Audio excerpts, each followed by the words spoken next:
Hi everyone! I've had a few people ask about copper plating, so from making the wave rings the other week. And so here is a little tutorial on how I would copper plate just to get rid of any solder that you can see. So I use silver solder when I'm making things from copper. And so to copper plate it, you need to use something stainless steel, and you use that with pickling solution that is warm. So for this I use my fondue set, and so you get your stainless steel. It could be stainless steel wire, or in this case it's just some old saw blades, and you place it on top of where the solder is. So it has to be touching, or if it's better if it is touching the piece of metal that you are trying to copper plate, and you just leave it just for a few minutes. Here's another example, so you can see the silver solder there, and I'm just going to place it, just pop it in with all of the stainless steel, just make sure it's tucked in. Obviously once your pickling solution has been used for this purpose, it then needs to be disposed of safely, which you can do by just adding some bicarb of soda to it before you dispose of it. And so you can keep your pickle solution in a glass jar for when you need it. So I sometimes keep hold of some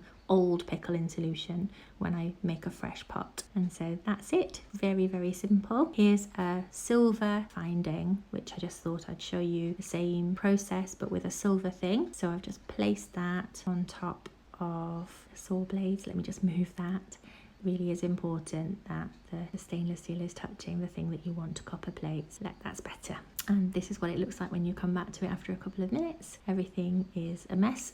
So don't put anything in there that you don't want to get copper plated. Okay, so as you can see, this silver finding is completely copper plated. So you just polish your items up, and this is what they look like once they're polished. So not a little bit of solder in sight. Thanks for watching.